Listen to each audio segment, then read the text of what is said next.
অতনু বলেছিল, এসো। পারমিতা কোনো কিছু না ভেবেই পা বাড়িয়েছিল। সে ঘোর লাগা ডাক অগ্রাহ্য করবার শক্তি তার ছিল না।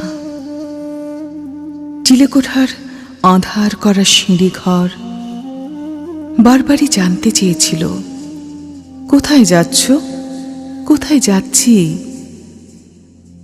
প্রতি উত্তরে শ্রবণ সীমায় শুধু বেজেছে, এসো তো, এসো তো, এসো তো। মহাচ্ছন্নের মতো অতনুর পিছু পিছু পারমিতা। কোলাহল ভিড় ভাট্টায় হাত ধরাতে সংকোচ হয়েছে। বেশ ইচ্ছে হচ্ছিল হাতটি ধরে